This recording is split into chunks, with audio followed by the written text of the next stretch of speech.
నిగూఢమైన తాళం చెవి, కాలచక్రం. ఆ అద్భుతమైన బంగారు కాంతిలోకి కార్తీక్ అడుగుపెట్టగానే వెనుక ఉన్న రాతి తలుపు భారీ శబ్దంతో మూసుకుపోయింది. బయట ప్రపంచంతో సంబంధం తెగిపోయింది. గది లోపల వెలుతురు మెల్లగా తగ్గింది. కాని అక్కడ కనిపించిన దృశ్యం అతడిని ఆశ్చర్యంలో ముంచెత్తింది. అది ఒక గ్రంథాలయం కాదు, కాలం ఆగిపోయిన ఒక వింతలోకంలా ఉంది. ఆ గది చుట్టూ అంతులేని ఎత్తులో అల్మారాలు ఉన్నాయి.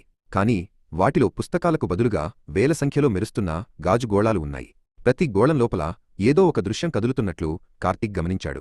అవి మనుషుల జ్ఞాపకాలని, గడిచిన కాలపు క్షణాలని అతనికి అర్థమైంది. అతడు ఒక గోళాన్ని తాకబోతుండగా ఒక గంభీరమైన స్వరం వినిపించింది.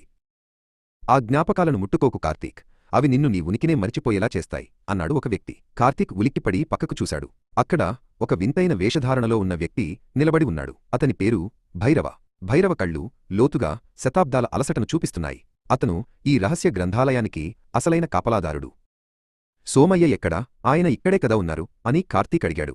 భైరవ చిన్నగా నవ్వి గోడపై ఉన్న ఒక పాత తైలవర్ణ చిత్రాన్ని చూపించాడు. ఆ చిత్రంలో సోమయ్య ఉన్నాడు, కాని అది 100 ఏళ్ల క్రితం గీసినట్లుగా ఉంది. సోమయ్య నిన్ను మోసం చేశాడు కార్తీక్. ఈ తాళం చెవి ఒక విముక్తి మార్గం కాదు, ఇది ఒక మార్పిడి సాధనం అన్నాడు భైరవ. కార్తీక్ తన చేతిలో ఉన్న తాళం చెవిని చూశాడు. అది మెల్లగా కరిగి ద్రవంలా మారి అతని చర్మంలోకి ఇంకిపోసాగింది. అతనికి ఒళ్లంతా వేడిగా అనిపించింది. భైరవ వివరించాడు, ఎవరైతే ఆ తాళం చెవిని ఇక్కడికి తెస్తారో వారు ఈ గ్రంథాలయానికి కొత్త కాపలాదారుడిగా మారాలి. అప్పుడే పాత కాపలాదారుడికి విముక్తి లభిస్తుంది. సోమయ్య ఇప్పుడు స్వేచ్ఛగా బయట ప్రపంచంలో తిరుగుతున్నాడు.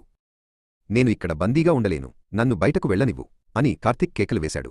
అతను రాతి తలుపును బలంగా బాదాడు, కాని అది కదలలేదు. భైరవ అతని దగ్గరకు వచ్చి, నువ్వు ఇక్కడి నుండి వెళ్లాలంటే నీకంటే తెలివైన మరొకరిని ఈ తాళం చెవి కోసం వెతికేలా చేయాలి. సోమయ్య నిన్ను ఎలా ఆకర్షించాడో గుర్తు తెచ్చుకో అన్నాడు. కార్తీక్ నిరాశతో గది మధ్యలో కూలబడ్డాడు. అప్పుడు అతనికి ఒక విషయం గుర్తొచ్చింది. సోమయ్య ఇచ్చిన మ్యాపులో ఒక చిన్న అక్షరం ఉంది. అది కార్తీక్ ఇప్పుడు తన చర్మంపై కనిపిస్తున్న గుర్తుతో సరిపోలుతోంది. ఆ గుర్తును తాకగానే గదిలోని గాజు గోళాలన్నీ ఒక్కసారిగా గాలిలో తేలడం ప్రారంభించాయి. ఒక వింత శక్తి అతడిని చుట్టుముట్టింది. ఆ కాంతిలో కార్తీక్కి తన గతం మరియు భవిష్యత్తు స్పష్టంగా కనిపించాయి. సోమయ్య తన తాత అని, ఆయన కూడా ఇలాగే ఒకప్పుడు ఇక్కడ బందీగా ఉన్నాడని అతనికి అర్థమైంది. ఈ శాపం తరతరాలుగా వస్తోంది. కాని కార్తీక్ ఈ చక్రాన్ని ముగించాలని నిర్ణయించుకున్నాడు. అతను తన శక్తిని ఉపయోగించి ఆ గాజు గోళాలను ఒకదానితో ఒకటి ఢీకొనేలా చేశాడు. గ్రంథాలయం మొత్తం వణకడం మొదలైంది. భైరవ భయంతో కేకలు వేశాడు, ఆపు కార్తీక్, జ్ఞాపకాలు నశిస్తే ఈ ప్రపంచం అస్తవ్యస్తమవుతుంది. కాని కార్తీక్ వినలేదు. అతను ఆ కేంద్ర గోళాన్ని పగలగొట్టాడు.